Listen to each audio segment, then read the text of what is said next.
Hello and Hello. welcome. Hello and welcome to the Simple Joys podcast.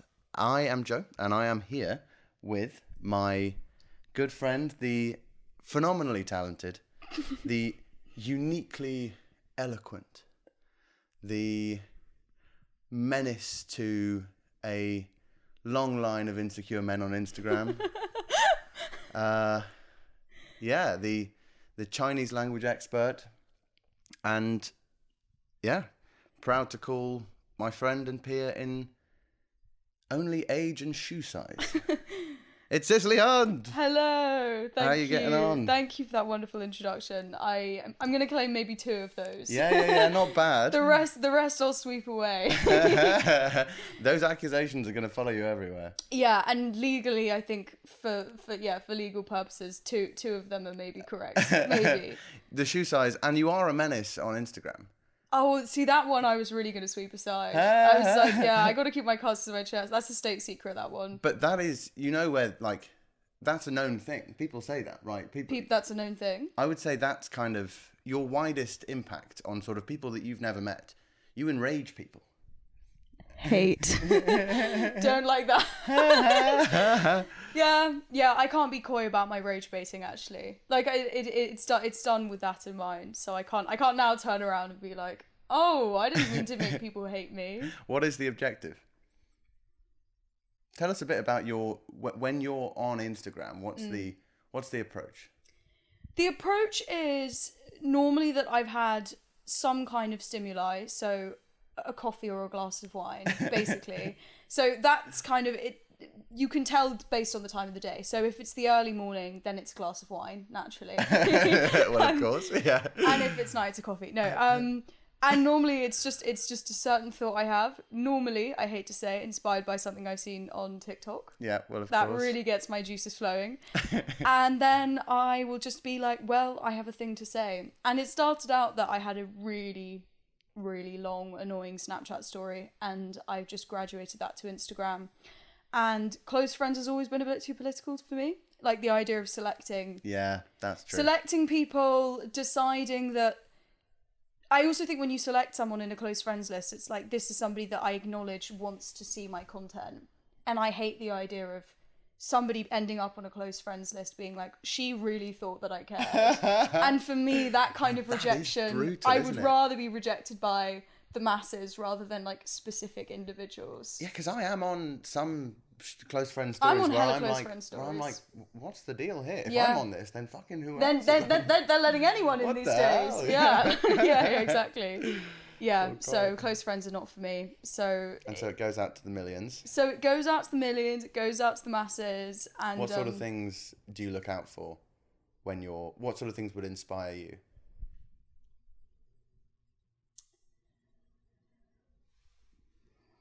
A lot of the time I think it comes from like wordplay, if that makes sense. Like I think of like a funny, how would it work? Like, what was the one that came to me the other day? I was thinking in the shower about the phrase "pride cometh before the fall." Excellent. I was thinking about that. As we all do. Because it Of a happens, morning. because true story. After the first glass of wine. Because hop in true the story, shower. yeah, exactly. True story, yeah, exactly. After my first glass of wine, I got in the shower, Yep. and I was just thinking about like, pride cometh before the flop. Like if we want a modern era that, like pride cometh before the flop. Before the flop. Before the flop. Am I missing? Flop means to fail, basically. Yeah, so no, a I'm with flop that. era. Pride becomes. Oh, I see. Pride cometh before the flop. Fine. Okay, so we're just modernising it. We're just modernising it. Yeah. So okay, that's with you. how I think about a lot of things. It's just I'm thinking of things. I'm just Always. thinking of words. You're an ideas factory. Yeah, and then to be fair, like there's a lot of things about like the men Yeah, that let's they don't get make into the that. cut. They don't make the cut. They make it saved, and then I think that's too bold. And because of, obviously, would like to also clarify that I don't have a following on Instagram. Like I have a very normal number. I have a very regular number. Which is incredible to me at this stage. But having said that, The quality you've been delivering. yeah, for many exactly. years now. Just shitting it out. But I actually don't want to. I think it's funny and I think it's unserious. But having said that, I also don't want to contribute to a conversation about all of that stuff, which I do think is really toxic. To take it seriously there for a sec. Well, there's just a lot of like, you know, the second that you say like men this, then there's the overgeneralization of not all men. And I think what it ends up doing is just like alienating people. Like people, like guys that maybe would have been like, yeah, I'm completely with you on that. Like, yeah, I do know like a terrible another man that does that. And it shouldn't have to. Like people should be aware of the fact that when you say men, it doesn't have to mean like I'm speaking about you specifically, Joe Wald, but people do take it personally. And yeah, and just in the past it has been the funniest reactions do come from the men being outraged, but at the same time like I'm actually not on Instagram to like to cause trouble, to cause like serious trouble or to like get into gender conversations. Quite. Just because when I have done that on TikTok and I have had my odd viral moment, it's just an exhausting conversation. Like people get really, really upset. Like when I posted something, my first big viral thing. So this literally sounds like I'm a content creator, which I wish I hate. She's at the Cicely Hunt on Instagram. Yeah, don't follow me. Don't try. It's not very interesting. But I posted something and I was getting called a pick-me by loads of girls, and I was getting called. Do you remember what you posted? Yeah, I know what I posted. Will you describe it? Or... Yes. Is it just as good in the retelling? No, and that's the thing, is that my viral moments on TikTok are always what I call my thoughtless think pieces. Like it's never interesting. It's always the random stuff. I posted a TikTok a couple of days ago about a TV character from a TV show, and it's recently like really picked up. Really? Like it got some traction. Does that happen? When I posted old stuff will get yeah, so so it's my last thing that I post. No, it's not the last thing that I posted. It got a bit of traction when I posted it, and then whatever, and then a few days ago like I woke up and it was getting like thousands of likes and comments again. So, but that was about an opinion about a TV character on a TV show. And the annoying thing about TikTok is that people just get mad about anything. So I was saying basically, well, sorry, we've gone off track because this has nothing to do with the men content. No, but people on TikTok specifically will just get very, very, very upset. So that was about a TV character. The premise of what I was saying was she's earth-shatteringly beautiful. Like season 1, episode 1, everyone is in love with her. I'm in love with her. We're all in love with her. You're watching her and you're just like, yeah, you probably are as well. And but you know, as time develops, and I always really liked her, right? Like I actually thought she was a great character, but she can be a bit cringe, she can be a bit annoying. And basically my point was it goes to show how important the face card is. Like you can be annoying, but you know, if you are fucking beautiful, you can get away with it. And like, yeah, and I was basically saying you can get away with it, and you can also have like really like the hottest men on this planet be obsessed with you. Was this you talking to camera? This is me talking to camera. Which I think is like an innocent thing to say, right? Like I'm talking about a TV character, right? And I have to go in and wade into my comment section to break up arguments happening. Fights between people and people coming at you? Yes. People come at me. Big time. People said crazy things to me. You can take swipes to the big guys. Yeah, and all of a sudden everybody's saying, well, we don't because she's the main character of this TV show as well. So everybody's being like... Are you withholding the name of the character and TV show for legal reasons? Actually not for legal reasons. You don't want to start this up again. Reasons, because I'm a 24-year-old adult. I'm talking about a teen show that I watched when I was a teenager, that sometimes I watch now as a comfort show. Sue me. What you know, autumn comes around. No, you actually... Come on. It was the Vampire Diaries. Yes! But I also really don't want to direct. It's never been more relevant than it is today, the Vampire Diaries. It's fantastic, yeah. I mean, I was watching it the other day for comfort, and my mum comes in as opposed, I don't know, something perverse. But my mum comes in, and we need to watch it at some point. Yeah. Like every character on the show is like disgustingly hot, like outrageous face cards. What do you need? Like every generation, like the parents are all beautiful, like the the teenagers who are all played by like actors nearing their 30s and blah blah. And my mum comes in and she looks at this guy on the screen and she goes, oh, he's very good looking. And I'm like, girl, wait till literally the next shot. Wait till it cuts to who he's speaking to. Like, just sit and watch 5 minutes of this and you're going to be, I mean... Does it have...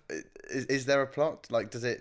Yes. It has the plot to back it up, or does it not really matter? No, it has a plot to back it up. And when I watched it, I felt like... So when I was a teenager and I was watching it, I think I had so much shame about the fact that I was like, I am just watching a show which is like it's like a sort of romance drama with vampires. It's just it's the teen fantasy, you know what I mean? And I was watching it and being like, this is like hella cringe that I'm watching it because it's just so on the nose. It's so like, here's hot people in love. And I think and this to this day still stands, it's like I felt like embarrassed for like enjoying that. But now I don't, obviously. But that's why to circle back, that's why men get pissed off with your Instagram content. Not all men. I'm acting like you're starting fires across the globe. It's because they know that they're actually massively the stereotype, and the things that they do are very on the nose, and there's a discomfort to being kind of called out on that. Yeah. That, like, unfortunately or fortunately, whatever, it doesn't really matter. They are fulfilling exactly the stereotype. Yeah. And they probably think it's uncomfortable for them to be made to feel like they're just another one of them bitches. Which is funny because I love content about like bisexual women with boyfriends, which has been me for a very long time. Like up until recently, like I was a bisexual woman with a boyfriend. But as in, I love to see content that calls out my kind. Like I think it's really funny, but I don't know, maybe... Men hate that. But I don't know, and... All men, that is. All men. Not just some. Not just some, because you hate it as well. You get real hateful. This guy hates it. I do. But yeah, I don't know. I don't know whether it's a projection thing, but either way, the comments on TikTok have taught me that the gender debate is just... It's so pointless. It's so meaningless. You don't reach any kind of... You never reach a halfway... Like, you never, ever reach a halfway point when you talk about anything political. And I have also actually spoken about, like, fairly political stuff on there as well, of, like, other things that I won't get into for legal reasons. But you just... You won't make any headway. So that's why I tend to, like, stick to lighter topics. Stick to the light stuff. Yeah. And... I guess what I find when if I'm trying to do something on Instagram, I find it's an effort. I have to sort of be looking out for things that would be interesting or fun or funny. And I think sort of my any creative energy that I have, I don't think lends itself to Instagram stories. Mm-hmm. But I guess what's the joy you get from it? I wouldn't say joy, and it's not even... I don't even post for like validation necessarily. Like this feels really vulnerable. It feels... Oh, this is so corny as well. Like, but it feels just like a natural expression of something I want to get off my chest. Mm-hmm. It literally just feels like that. It feels in the most like base... And I'm not trying to like intellectualize Instagram. Like I think a lot of it is slop. I don't think what I'm doing is really great. It's high art. But I no, like it's not art, and I'm not going to call it that. I think it's really important for people to have creative outlets.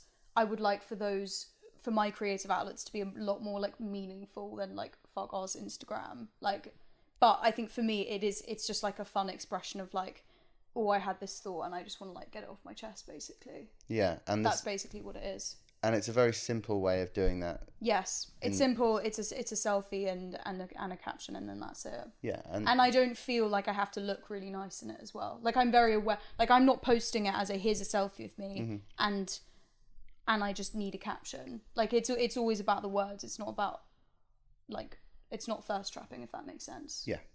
And I think you're very good at it, genuinely. What, thirst trapping? Had a couple of those recently, to be fair.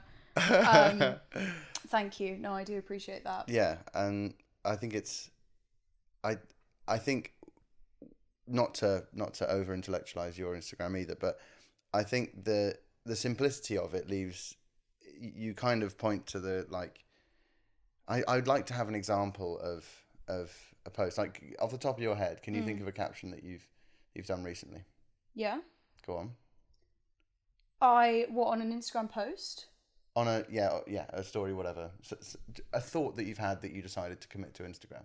I liked Vida Puta, which was my last one. Vida Puta. Do you understand that? So when every girl when they reach a certain age and they go to Costa Rica for the first time, Vida Pura, like pure life, basically. So I speak Spanish.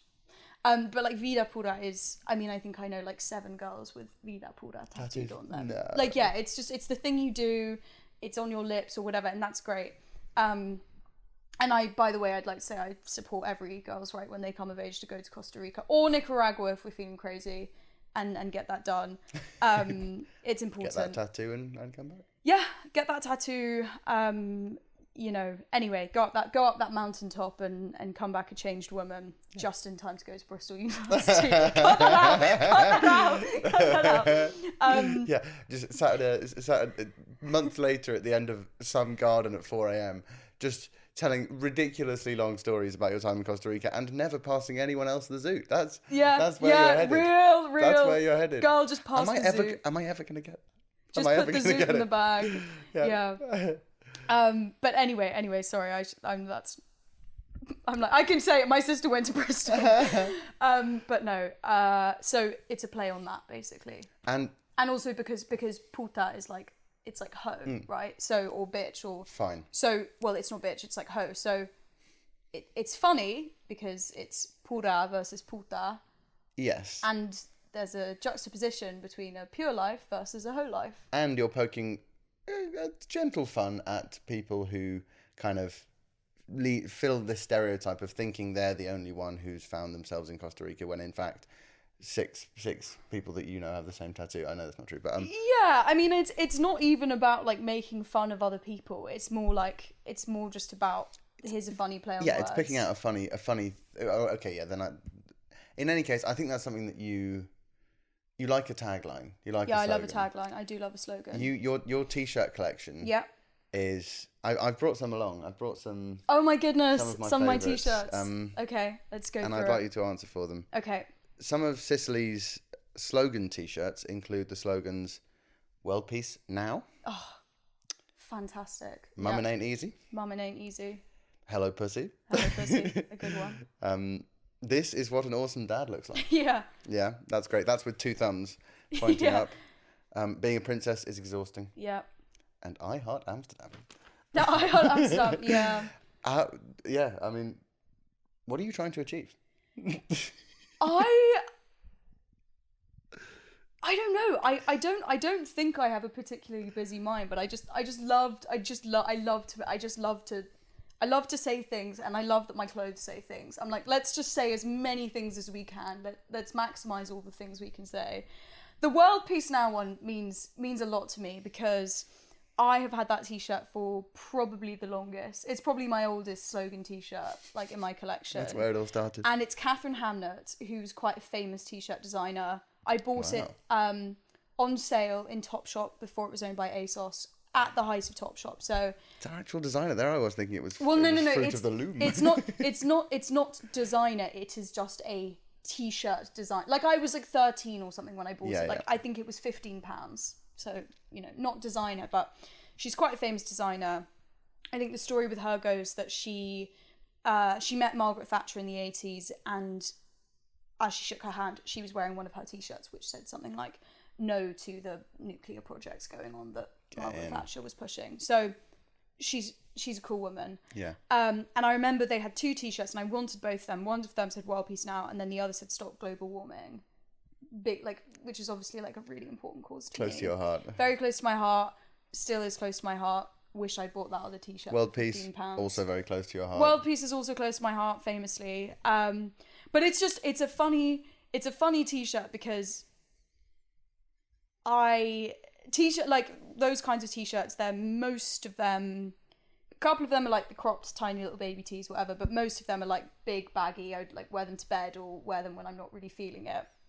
So it is quite funny sometimes when I was like, I wore, I don't know, world peace now, there's a lot of funny photos of like random places where that's ended up. Yeah. You know, and the funniest story is, not the funniest, but the most recent world peace story was when I was living in Taiwan, my friend stayed over on one of our couches, and two of my friends stayed over, and they were both on our couches in our apartment, and I don't know what time we'd got in. It was probably like 5 a.m. I'd lent him my t-shirt, and he was, I really hope he's okay with me saying this, but he was wearing what we called his salmon pink panties. Like, he had these like really tight, like really slightly little like salmon pink boxer shorts on. And I lent him my World Peace Now t-shirt. I lent my friend I gave her another t-shirt. But he got World Peace Now and was lying asleep like face down, so his little butt cheeks and his salmon pink panties face up. And it was like midday or something, and we were obviously still asleep because we got back really late, and my landlord just like walked in to two like half naked youths like on the sofa, like one of them in the World Peace Now t-shirt. So the World Peace Now plus salmon pink panties is kind of one of those like legend stories within the friendship. Like, I feel like it's like you had to be there, you know, you had to be there. Your landlord arrived unannounced. This is when you were living in Taiwan. Yes. Most recently. Yes, yeah. So she rocks up, and yeah, two people. What was that interaction like?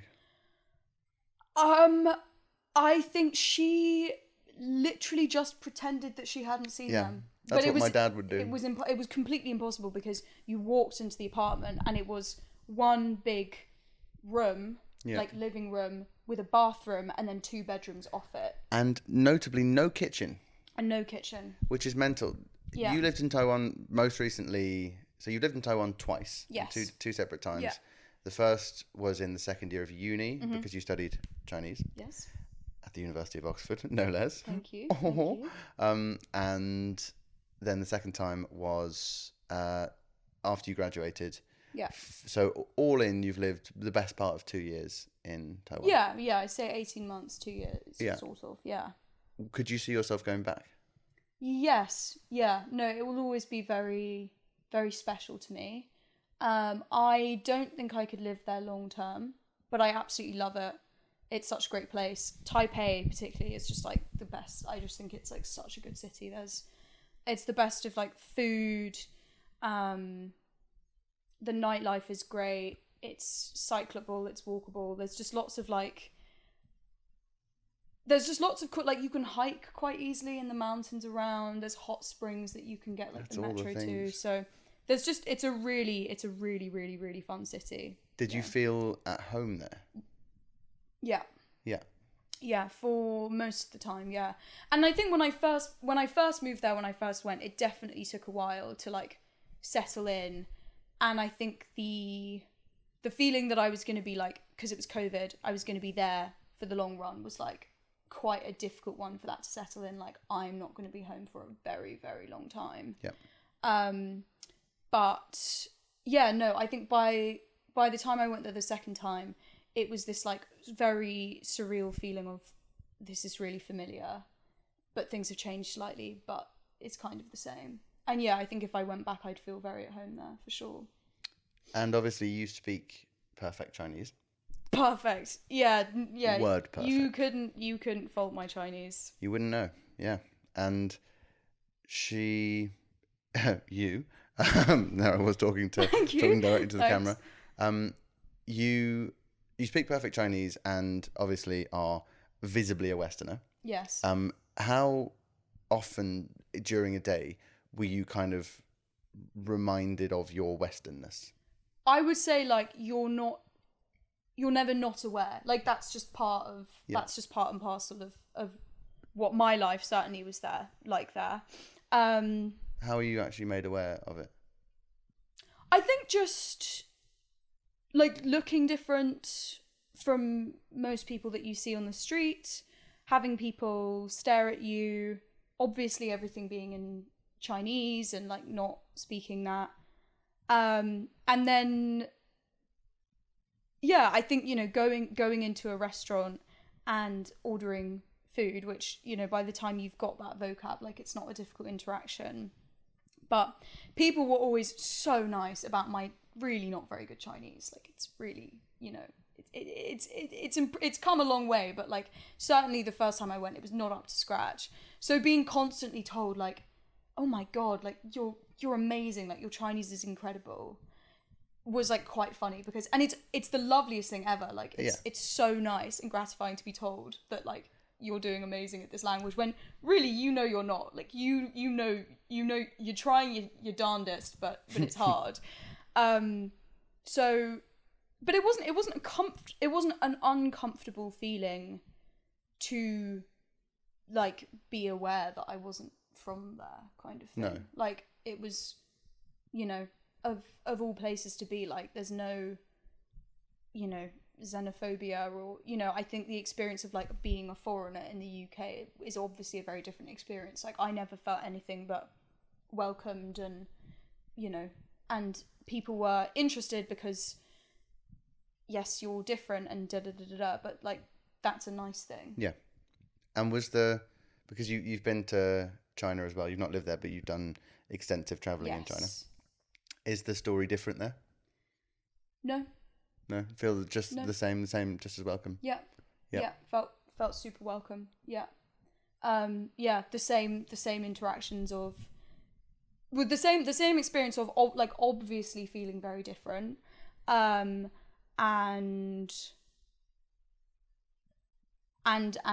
getting complimented all the time on your pretty rudimentary Chinese.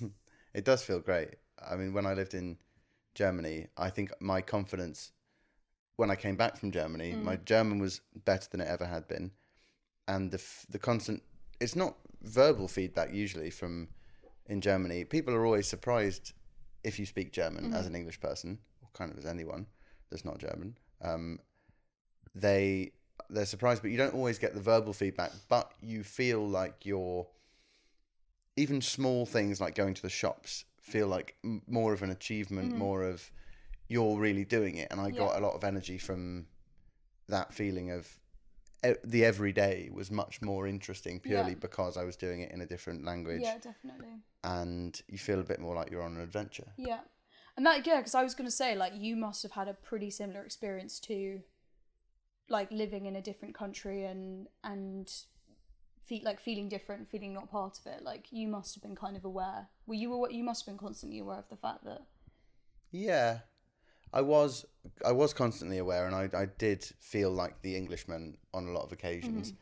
But in a restaurant, in a shop, in these short interactions, they would have assumed I was German because we hadn't got into a full conversation. Sure. And so, yeah, I guess with those shorter ones. But the longer conversations were nice, and there was a point where I realised that I'm not trying to do a perfect German man impression. It's better for me if they know that I'm an Englishman speaking German. Yeah. Because they're like, you get a little sort of, oh, I'm more interesting. There's something slightly impressive about it to them. And I always found that you get more from the conversation the moment they're like, you're not German, but you are here and you're speaking German. They want to know why you care. Which I think is true of a lot of the places I've been to generally. I've just got back from Armenia, and people were fascinated as to what I was doing there. And that's a nice aspect of travelling, I think, for people to be genuinely interested in you. And coming back to the UK after a year in Germany and being going back to uni, there are thousands of you in the same postcode. It feels... Yeah, I definitely miss that, and that's kind of, I'd like to live abroad again, and I'm sure there's a vanity in kind of yeah, definitely. Yeah, is that why you went back? Do you think? No, not at all a vanity. I went back to Taiwan because I felt like my Chinese was really bad, and because I'd lived there and it was familiar turf, and it's just such a fab place to live, and I was like, I don't want to get a job yet. Yeah. And I had an opportunity to study Chinese and do a scholarship, so I was like, why not, you know? So that's why I went back. But no, I definitely, I think the first time I went to Taiwan and I went away, I definitely felt the vanity thing a lot. And I think the second time I went back, that had kind of slipped away quite a lot. Really? Yeah, I think that had worn off the feeling of like, oh, it's like nice to be special kind of thing. Because you were so used to it. And in terms of learning Chinese, how hard really is it?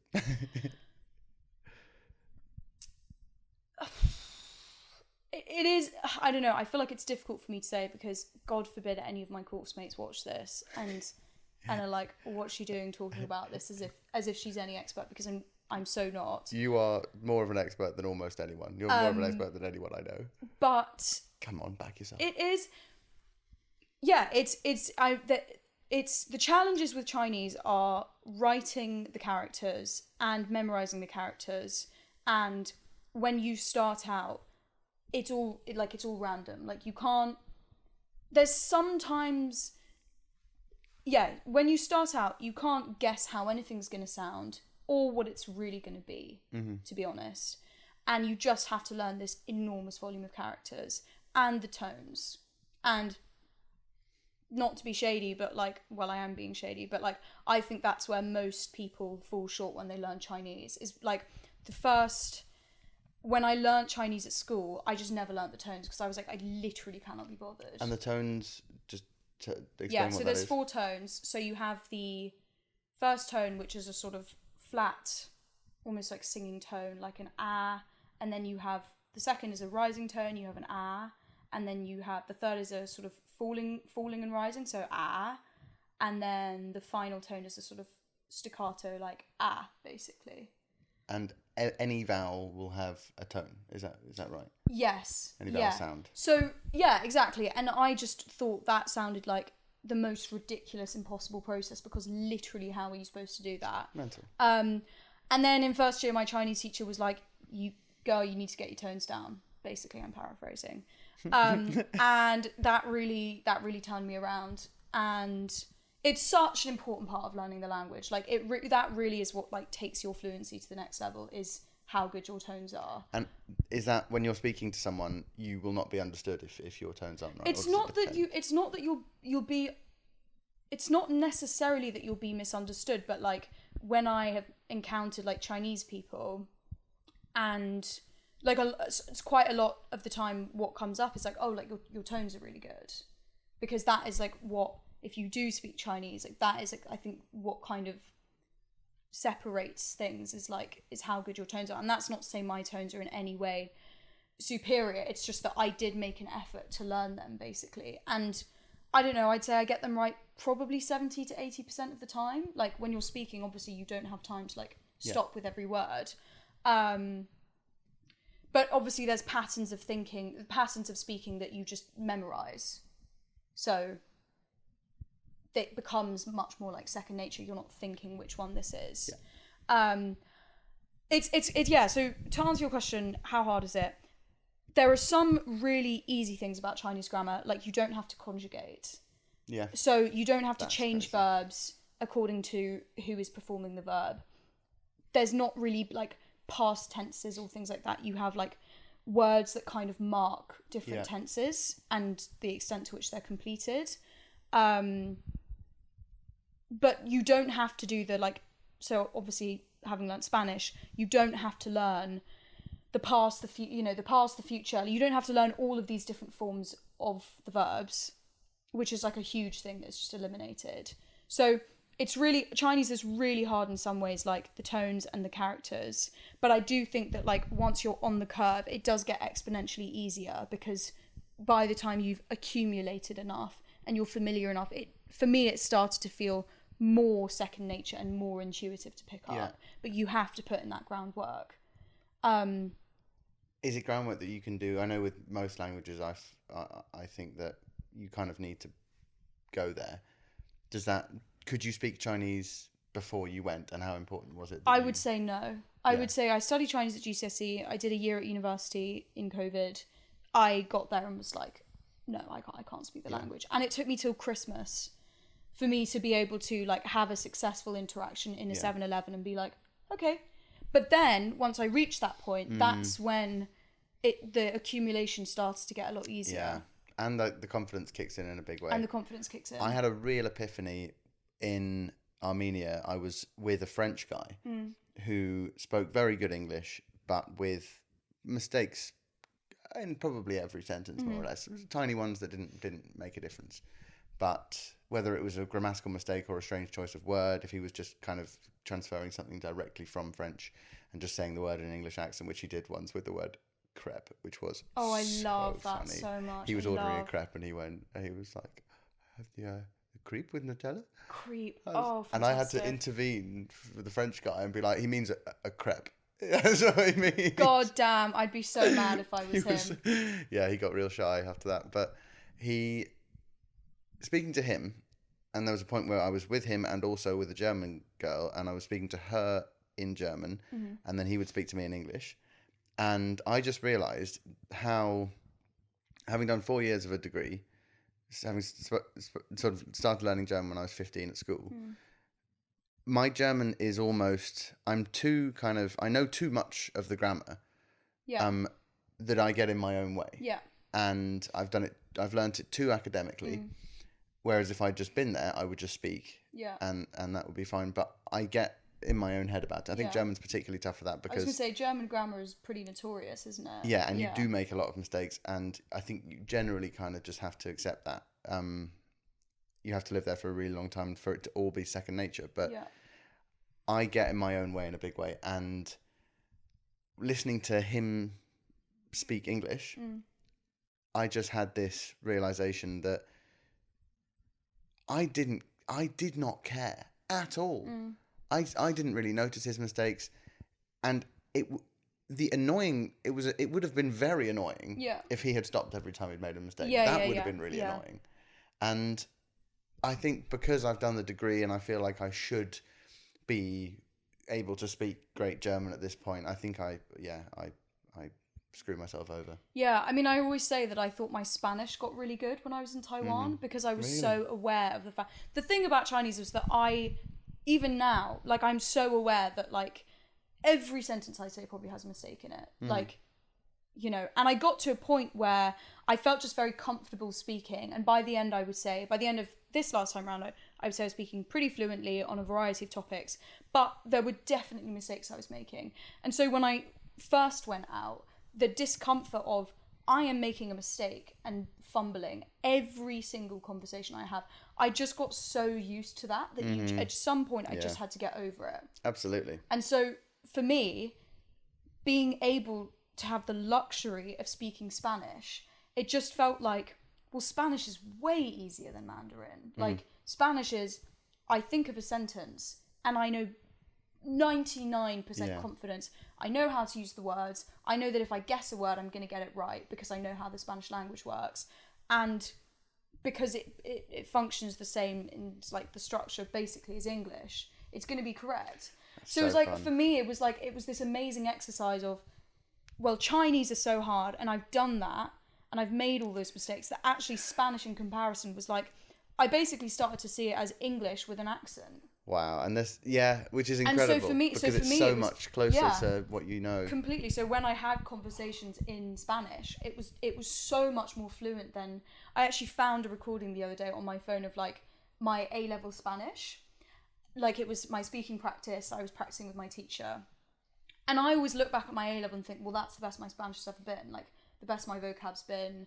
You know, I knew what the subjunctive was back then, and now I'm a little foggier now, I will say. It's a myth. It's a myth and it doesn't exist, and that's exactly. But I listened back and I was like, yeah, it's, like, good, but I'm not blown away by it. Like, I think I have this memory of it being really fluent and da-da-da-da-da, and... Should we play it live on pod? No. And God knows, I'm probably talking about bullfighting or something. I mean, which I wouldn't know how to say now. She always was back then. Yeah, exactly. Really you couldn't get me to stop about bullfighting. But actually, I listened back and I was like, it's not actually... Like, I don't know, I think the conversations I had in Taiwan where I was speaking Spanish were so much more fluent because of that just like mental block, which I just felt like disappeared. Yeah, and there is nothing more satisfying than getting better at something without actually having done it, because you've just trained a muscle, which is the same muscle that you use for something else. So satisfying. I find it with musical instruments. If I play loads of piano for a bit and then I pick up a trumpet, so much easier. And I'm thinking about it in a different way. Yeah. I think it particularly overlap between piano and guitar. But... I had that too. Oh yeah. I get that too. Yeah. Well, and in terms of the degree itself, I'm interested to know whether... What I really want to ask is, do you think you obviously did Chinese? What was the full degree title? Is it? You're gonna push me down a rabbit. Are you gonna get it wrong?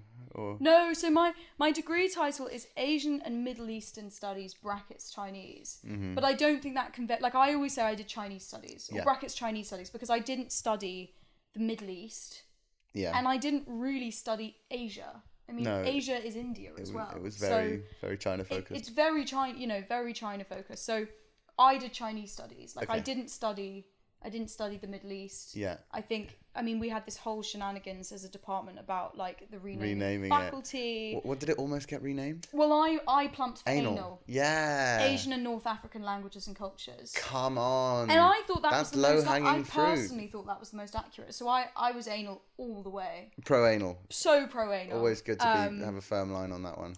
Yeah. No. Big time. But. Yeah, so it was Chinese studies, but, yeah.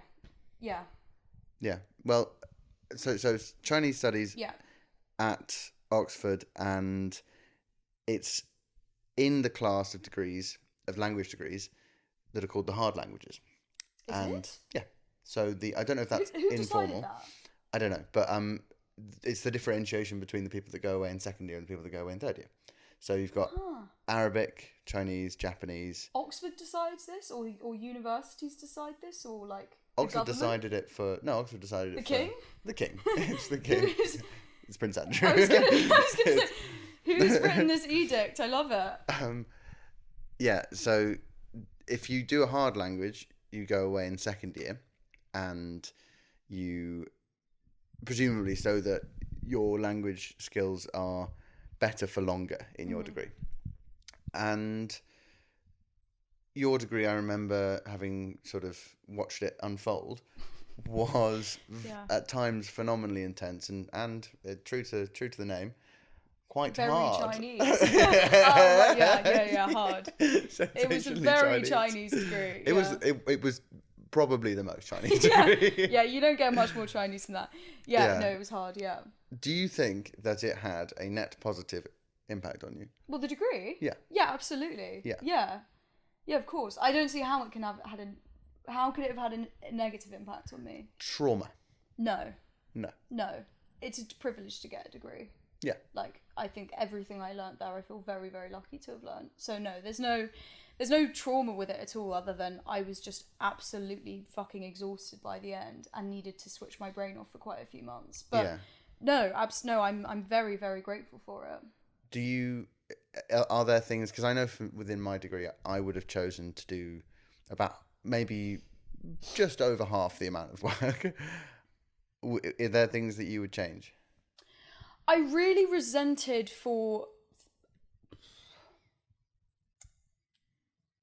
I would say 7/8 of the degree, I really resented that I had to do classical Chinese.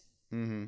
And it only took me until probably exam period where I was revising, where I was like, this is actually really interesting. Mm-hmm. And it is quite cool.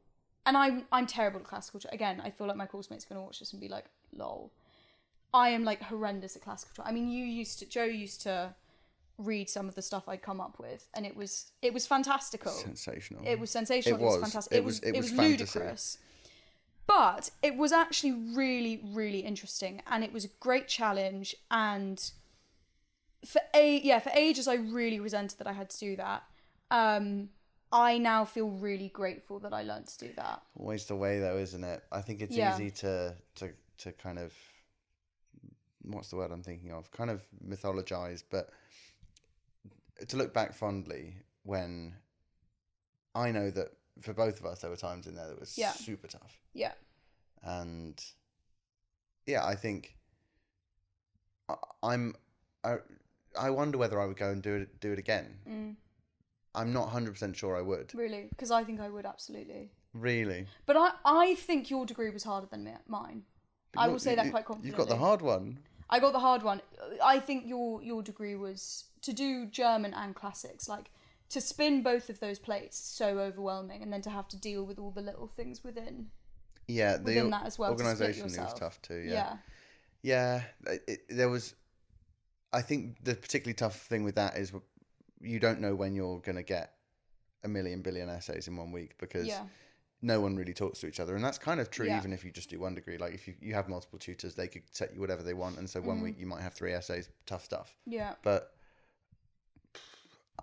I don't know. I completely agree that there was a privilege to being able to sit in a library all day and read, and for that to be exactly what you're supposed to be doing. Yeah. And now I guess wondering what I want to do now, I would love to be able to feel like sitting around and reading all day was a good use of my time.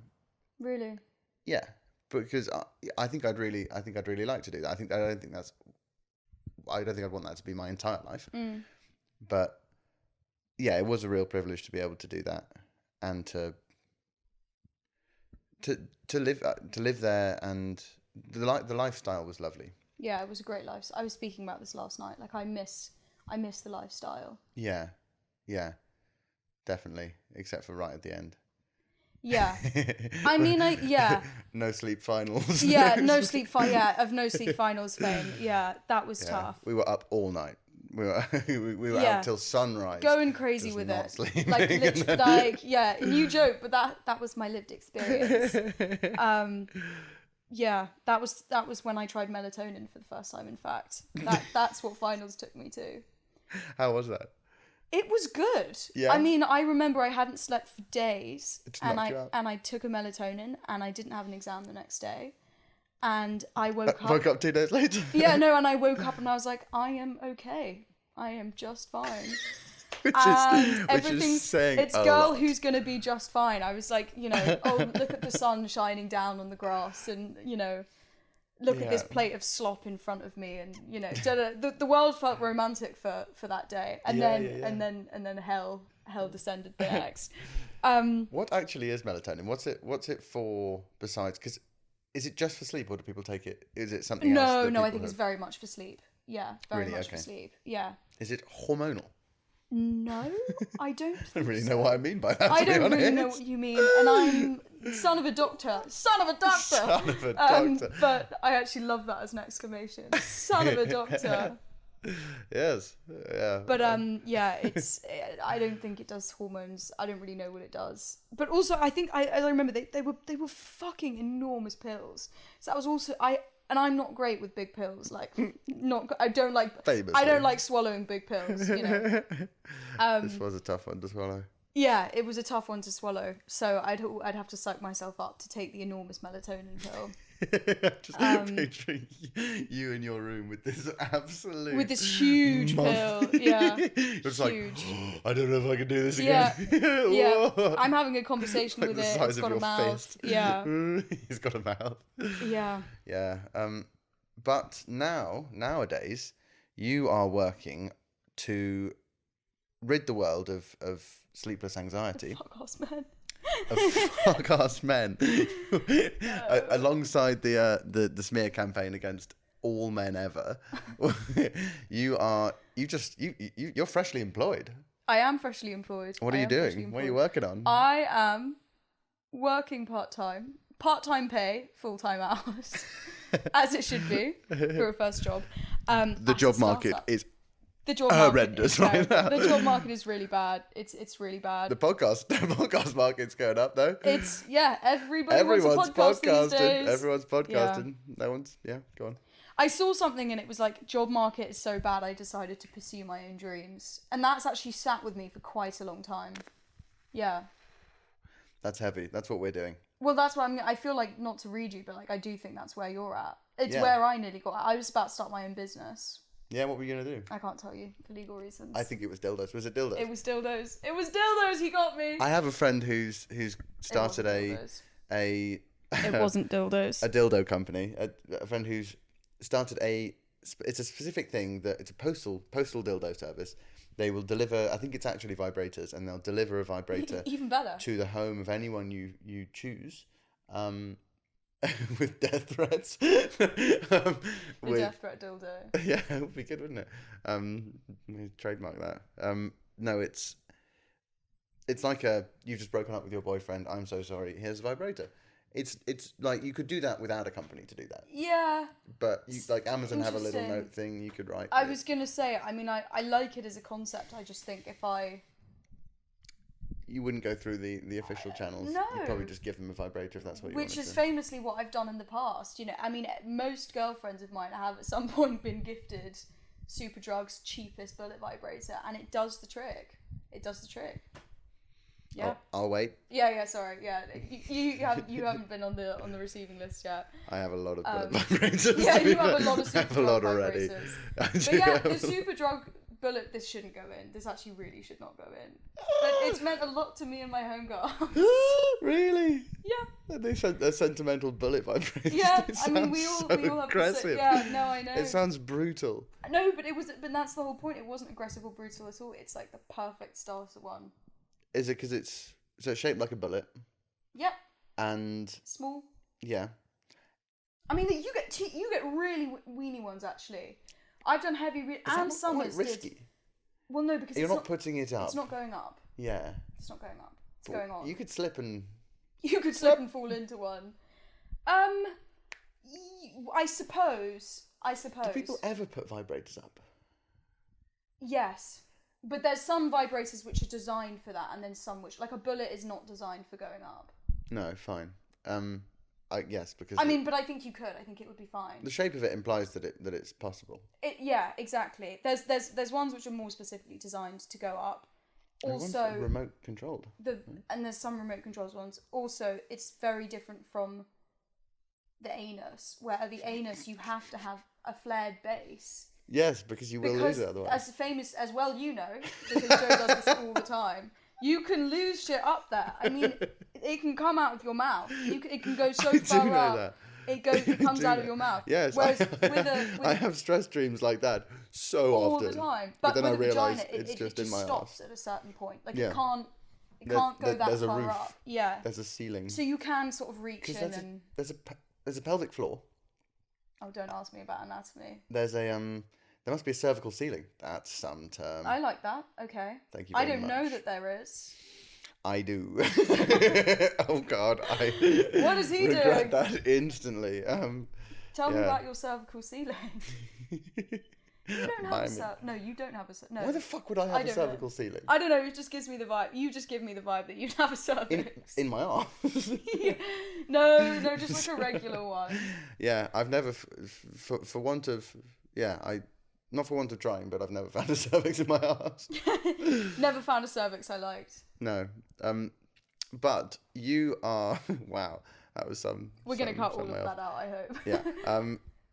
You are stimulating other things in your professional life. What, other than my clitoris? And men on the internet. Cut the cameras.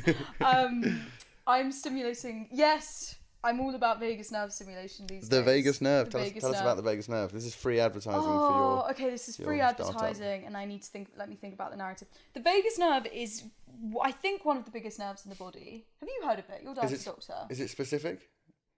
Because No. I heard it was the vagus. Oh! Okay. Yeah, thank you. So many regrets. Are you done, or? I regret everything. Cut that too. Note to editor. Yeah, note to editor. I like saying things like that because I know that you're going to be editing it. We're like, hey, editor, cut this one. People in podcasts say clip it at times. I like that. Clip it. But that's when something goes well, not when something goes I'm going really to start badly. saying that in real life, actually. Yeah. Whenever I say something cringe, I'm going to say clip that. Yeah, you can use that. I actually really like that. That's great. Clip that. It would be fun. Like, it wouldn't be beyond. There must be people who have someone following them around, basically videoing everything they do. Oh, that's my dream, in fact. That is, in fact, my dream job. Truly My dream job. Being filmed. The whole Yeah, I would like to not have to do any kind of effort, but I think it'd be fun. Your dream is to be one of the Real Housewives. Yes and no. And here you are stimulating vagus nerves. Yes, I know. And what am I doing in the vagus nerve stimulation industry? It's around the houses route. It is round the houses. I don't know that my dream is to be one of them, but I mean, speaking of small joys, I mean that kind of makes the list. Speaking of small joys, not at all. Yeah, by the way. No, but the housewives, it awakens something in me.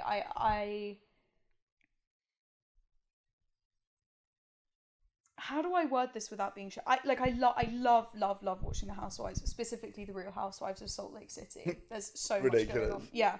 I don't know that my dream is to be a housewife. I think my dream is to have a show called CCTV. Fun. It's good. Yeah. And a camera just follows me around, and I say things that people find funny or amusing. Really great. Yeah. CCTV's fantastic. Does that exist already? CCTV definitely does. I think it's a Chinese. In fact, I'm pretty sure I know it's a Chinese. I thought you were taking the piss out of me. No. Like it's out there. But CCTV is spectacular. Yeah. I've definitely brought this up with you before. Get on that. That's been on my notes app for a while. It's really good. Yeah. So CCTV is there. Copyright. Clip that. Copyright that. There's a. Sorry, I think you were saying something, but fuck.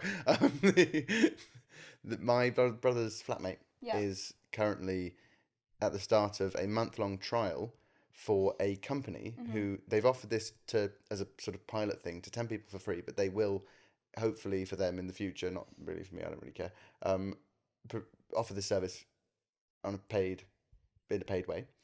They give you a flip phone and a full pack on how to live without a smartphone. Okay. Like a full guide. And they basically say 1 month, give it up. Give up the smartphone. State of the world, huh? Yeah. You have to get paid to do this now. You have to pay to do it. Yeah. I mean, there's an app that people download on their phones. Like they'll spend $1,000 on a phone, some people. And then they spend, I think the app is like £100. Can't remember what it's called. To stop them going on their phone. Yeah, it locks your phone for you. What? Yeah. Yeah. Yeah, but it also feels like it completely defeats the point of having the phone, which is that, like, what if you need to make a call? What if you need to do the thing that the phone is for? Yes. Sorry, I interrupted you. No. Going on with that. Because I was trying to remember what led me on to that, but it's fine. Exactly, and he's still got his phone. It's there. He doesn't take it out with him usually. He's only been going 3 days, but there are things that you do unfortunately need it for. I'll tell you the one thing which you can't do on a laptop, you can't really do unless you've got a pin sentry, is mobile banking. Yeah. You just can't do it. Yeah, that is very true. But then, do we need, like, you can mobile bank on a laptop? You need a pin thing. No, you don't. No. You don't. Are you with Lloyd's? I'm not with Lloyd's. I think Clem's with Lloyd's. You're with Nationwide, aren't you? No, I'm not with Nationwide. We don't speak that name in this house.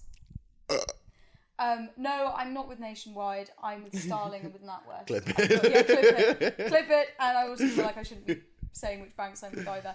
But no, you definitely don't need to do that. What's your favourite PIN number? Yeah. Out of interest, like, what do you think would be like a really good PIN code to have? What 3 numbers would look great on the back of a credit card? Yeah, I will say I really like one of my bank cards pins. One of them I came up with myself. One of them came with the card. One of them they gave to me when I was 14, and I guess it's that until I die. Basically. And you've come to sort of identify with it in a deeper way. Yeah, and because I don't use that card often, it's like when I do, I'm like, hello, old friend, you know, and I still remember her pin, and yeah, we go way back. I can tell. Yeah, I can't remember what got me onto that, but no. The concept of phones and smartphones and what we actually need. Yeah, I guess so. But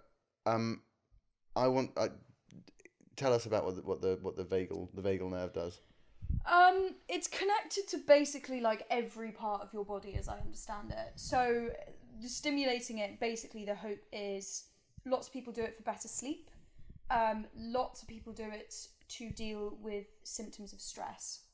So it calms you down a lot. The sort of gut mind balance as well can sometimes be restored by stimulation. It's kind of one of those really random, like, magic sounding things, but also you can stimulate your vagus nerve for free. I mean, this isn't a sales pitch. Like, you can do breathing exercises. I believe cold water helps as well. So there's kind of lots of ways you can activate it. It's not just by these devices. But yeah, it's a very, very interesting nerve. They have done studies on tinnitus as well. So there's lots of really, really interesting applications for it, basically. And it's only 10 minutes a day. My device is 10 minutes a day. And what does it actually... Have you worn one? I actually have not tried it. You've not tried it yet? Tried it. My dad's tried it, though, and he says he likes it. Did he... What is it like? Does it actually feel nice? Like... Not necessarily nice. Like, the sensation is... Some people don't feel it at all. So a guy that we trialled it on yesterday, he couldn't feel it. We literally ramped it the whole way up. I know. and then his head blew off. That was a bit awkward. Yeah, I'm gonna have to do loads of paperwork for that one. Okay. Yeah, fuck's sake.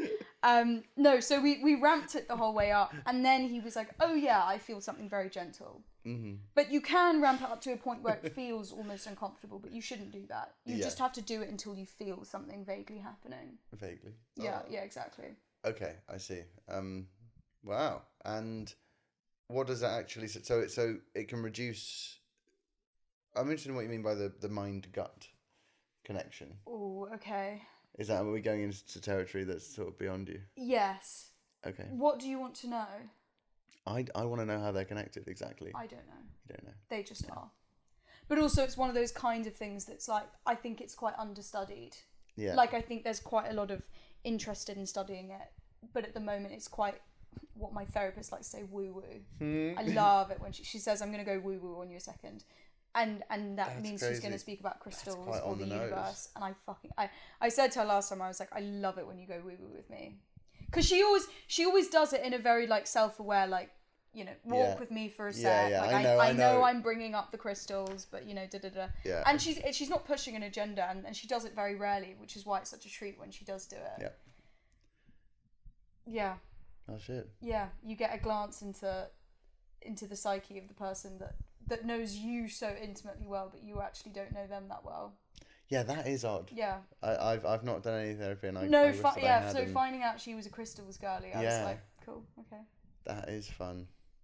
Well, I mean, we've done probably over an hour without actually having gone through a single one of your simple joys. My simple joys. Which is a shame, but I would like to hear them. Okay. So this is a quick quick fire? A quick fire joys. It doesn't have to be quick fire joys, but first of all, I want to know what your interpretation of simple joys is.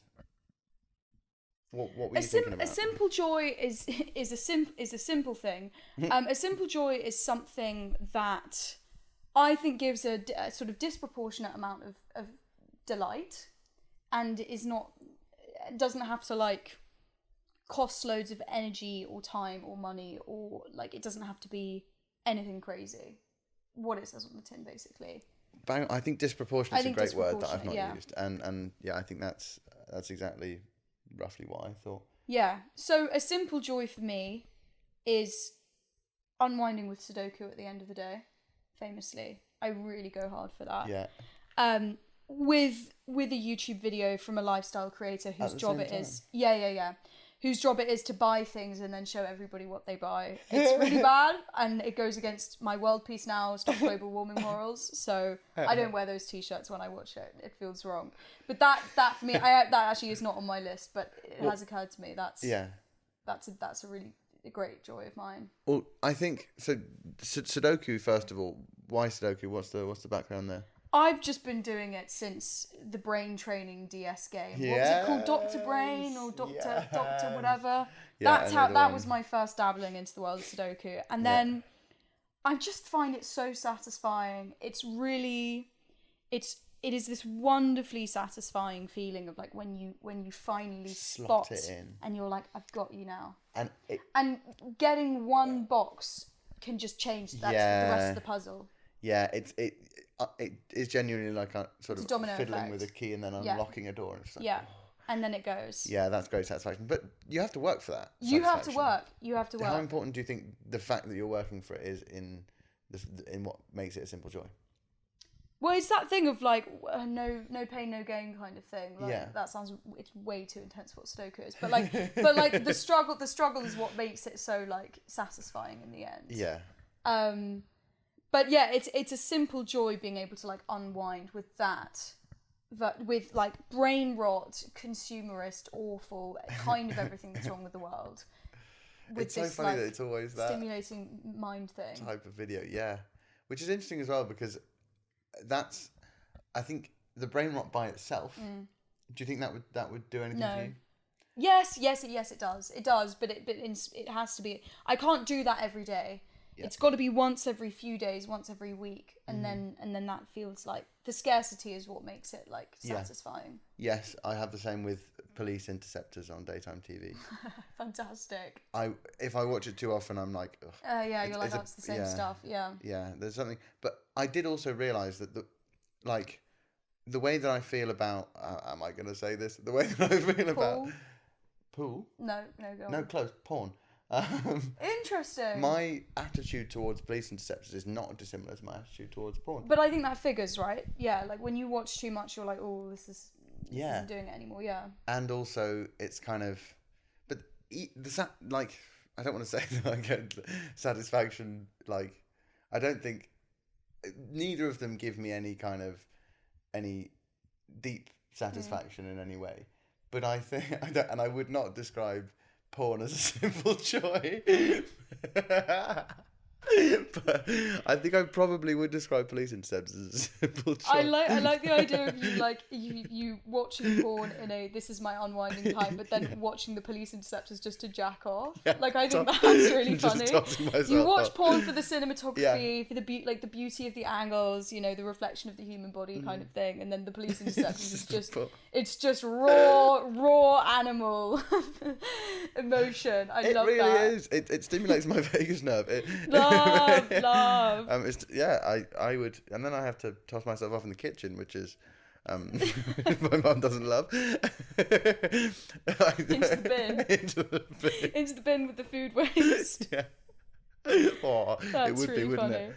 Yeah, I'm too climate conscious to do it into the general waste. Yeah, exactly. Yeah. God, I don't know how we got that, but I think brain rot generally. I think if you play a game of Sudoku, do you come away feeling like you have energy, or no, not necessarily, especially at that time of night. No.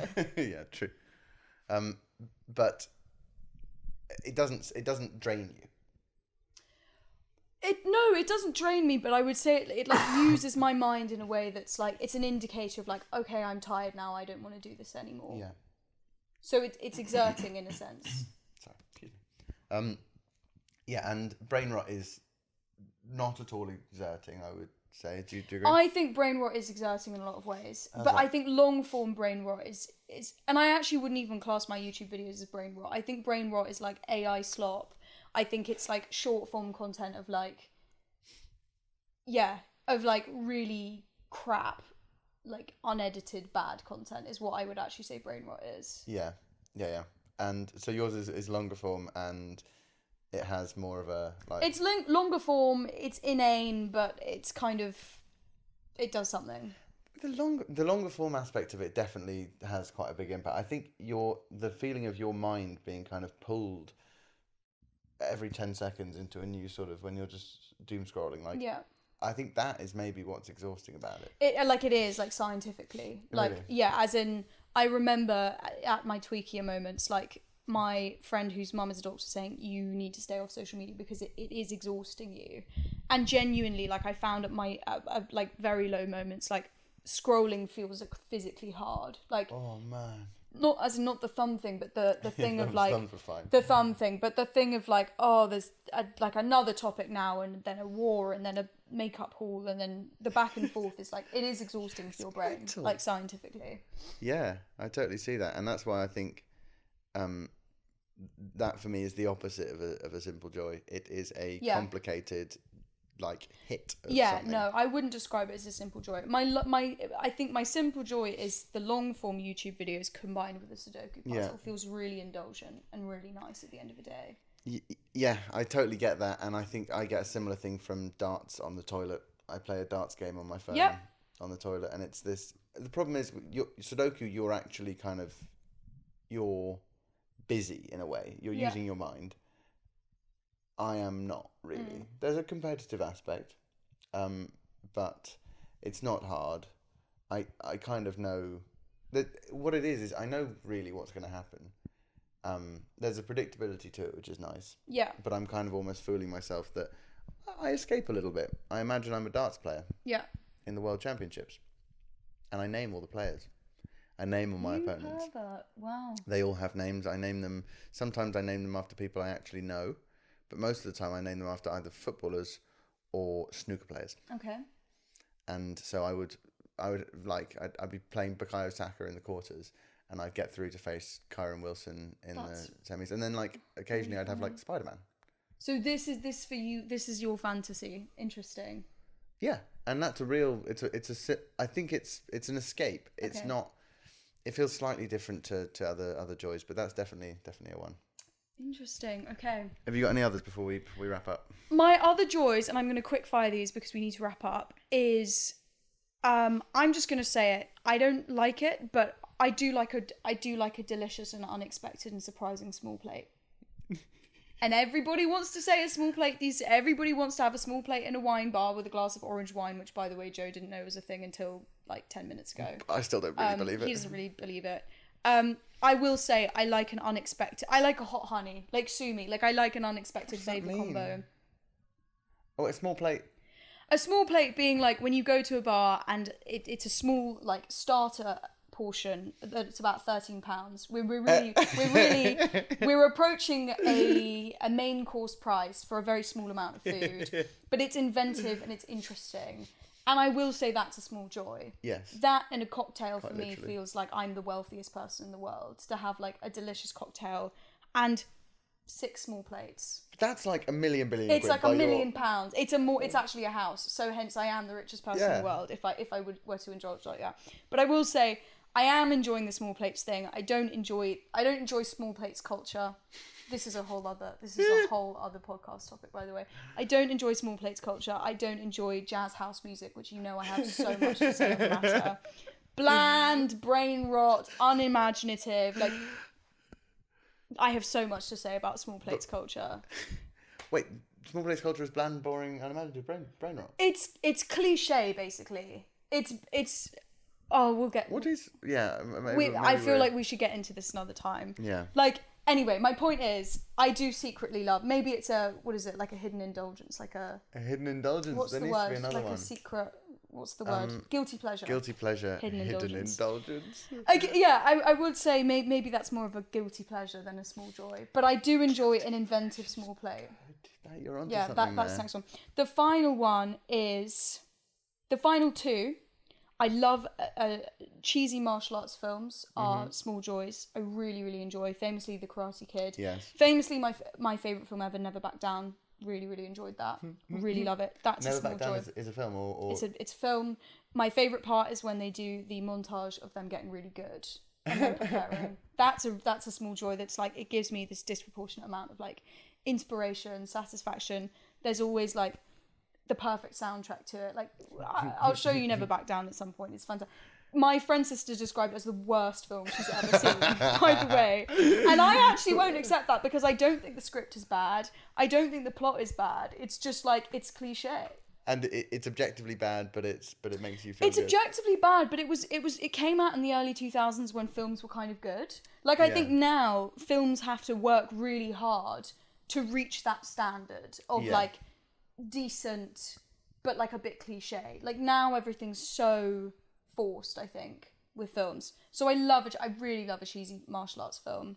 And then my final small joy is this microphone.